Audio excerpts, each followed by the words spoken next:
Hello મિત્રો, જય શ્રી કૃષ્ણ. મારી હોમ કુકિંગ રસોઈની ચેનલમાં તમારું સ્વાગત છે. આજે હું નવી રીતથી સવાર સાંજનો હેલ્ધી અને ટેસ્ટી નાસ્તો પાલક મકાઈ દાણાનો હાંડવાની રેસીપી શેર કરવાની છું. પાલક હોવાથી આ હાંડવો હેલ્ધી અને મકાઈ દાણા હોવાથી આ હાંડવો ટેસ્ટમાં બેસ્ટ નાસ્તો બને છે. આ રીતથી તમારો હાંડવો નવી રીતે સુપર ટેસ્ટી અને હેલ્ધી તૈયાર થઈ જશે.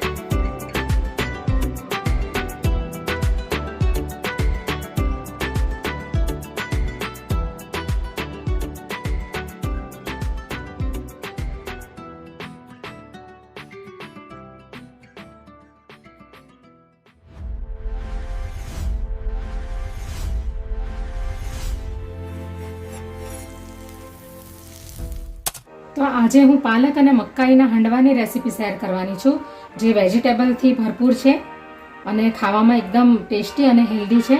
તો એના માટે મેં આ એક બાઉલ ભરીને રવો લઈ લીધો છે અને આ ઇન્સ્ટન્ટ હાંડવો છે સૂજીનો. અને એની અંદર નાખવા માટે આ ચણાનો લોટ છે, બેસન. હવે આ ખાટું દહીં છે એક બાઉલ, એ નાખી દઈશું અંદર. હવે આપણે મિક્સ કરી લઈશું.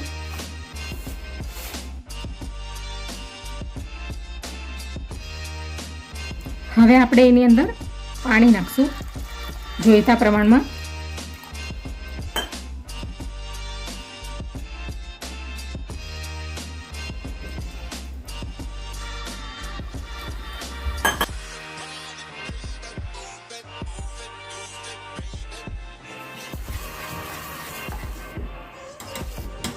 હવે આપણે આ મિશ્રણને 10 મિનિટ સુધી રેસ્ટ કરવા દઈશું અને પછી જરૂર પડશે તો પાણી નાખીશું અંદર. 10 મિનિટ માટે રેસ્ટ કરવા દઈશું. તો હવે 10 મિનિટ થઈ ગઈ છે. હવે આપણે બધા બાકીના ઇન્ગ્રેડિયન્ટ્સ નાખી દઈએ. તો સૂજી બરાબર ફૂલાઈ ગઈ છે. તો હવે આપણે એની અંદર થોડું પાણી નાખીશું.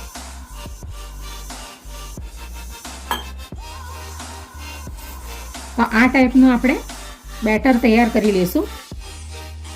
હવે આપણે એની અંદર મેઇન ઇન્ગ્રેડિયન્ટ્સ નાખીશું. આપણે પાલક અને મકાઈનો હાંડવો બનાવવાનો છે, તો આપણે સૌથી પહેલાં અંદર પાલક નાખીશું. હવે આ મકાઈના દાણા લઈ લીધા છે, અમેરિકન મકાઈ, સ્વીટ કોર્ન, એ નાખી દઈશું.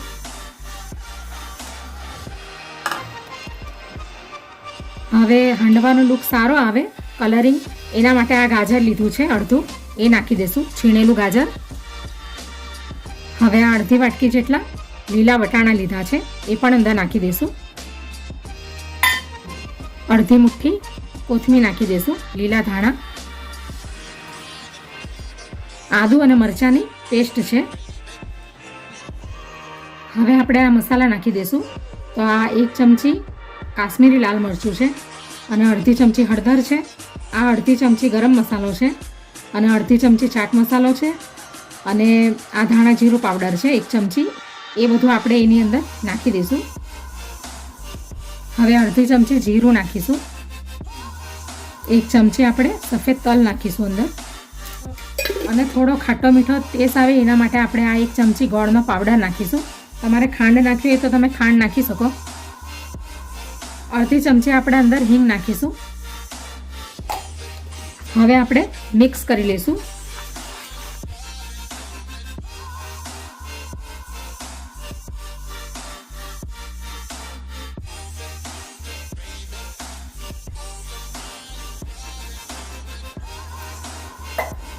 થોડું આપણે એની અંદર પાણી નાખીશું,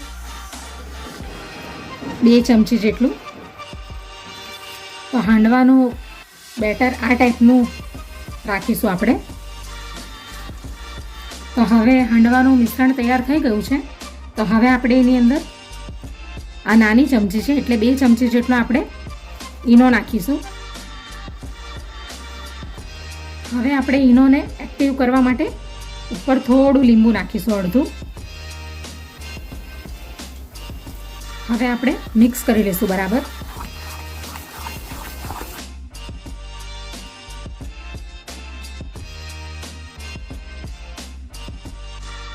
તો હવે સૂજીના હાંડવાનું બેટર તૈયાર થઈ ગયું છે. હવે આપણે આગળની પ્રોસેસ કરીએ. તમે આ હાંડવાના બેટરમાં ખાવાનો સોડા પણ નાખી શકો અને તમારે ઈનો નાખવો હોય તો ફ્લેવર વગરનો ઈનો નાખવાનો. મારી પાસે લેમન ફ્લેવરમાં અવેલેબલ હતો એટલે મેં એ જ નાખી દીધો. હવે આપણે હાંડવાને બનાવવાની તૈયારી કરીએ. તો મેં ગેસ ઉપર નોનસ્ટિક પેન મૂકી દીધું છે. તો એની અંદર 2 મોટા ચમચા જેટલું આપણે તેલ નાખીશું.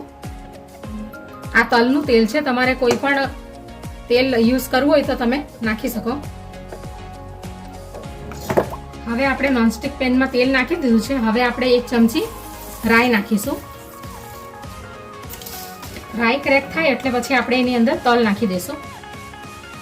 તો રાઈ ફૂટી ગઈ છે. તો હવે આપણે એની અંદર કડી પત્તા નાખીશું. હવે આપણે એની અંદર 1 ચમચી સફેદ તલ નાખીશું.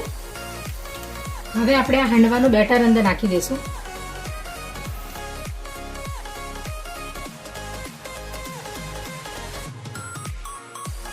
હવે આપણે થોડું એને ફેલાવી લેશું. હવે આપણે ઉપર થોડા સફેદ તલ નાખી દઈશું. થોડું આપણે લાલ કાશ્મીરી મરચું નાખી દઈશું. આપણે અલગ રીતે હાંડવો તૈયાર કરીએ છીએ એટલે ઉપર નીચેથી બેવ સાઈડેથી સારો લુક આવે હાંડવાનો. હવે આપણે કડી પત્તા નાખી દઈશું.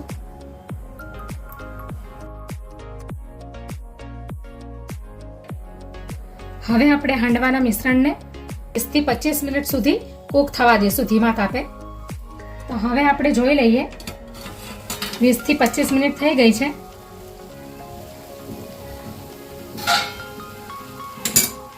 તો હાંડવો સરસ એક સાઈડેથી ચડી ગયો લાગે છે, કારણ કે ઉપર આ બધું ડ્રાય થઈ ગયું છે.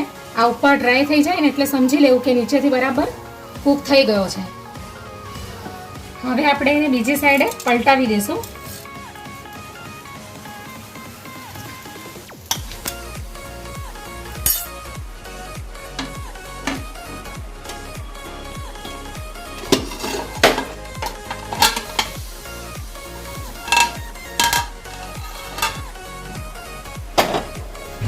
હવે આપણે એને બીજી સાઈડેથી પણ 10 મિનિટ સુધી એને ચડવા દેશું. હવે આપણે એને 10 મિનિટ સુધી ચડવા દેશું અને હવે આપણે એની ઉપર ઢાંકણું નથી ઢાંકવાનું, એમ જ ખુલ્લું જ રવા દેવાનું છે. હવે 10 મિનિટ થઈ ગઈ છે. તો હવે આપણે ગેસને બંધ કરી દઈશું. હવે આપણે એને બીજી સાઈડ પણ આપણે એને જોઈ લઈએ આવી રીતે.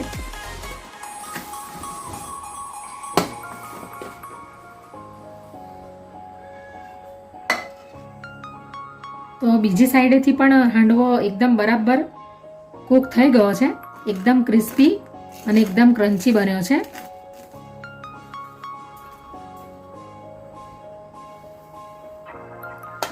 હવે આપણે એને પલટાવી દઈશું.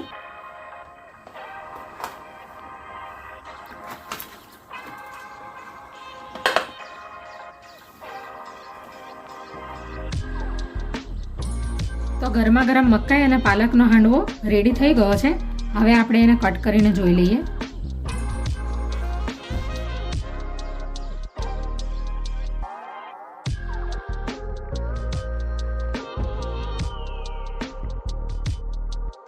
તો સરસ ક્રિસ્પી હાંડવો તૈયાર થઈ ગયો છે. સવારના બ્રેકફાસ્ટમાં તમે આને બનાવી શકો. ઉપરથી એકદમ ક્રિસ્પી અને અંદરથી એકદમ નરમ.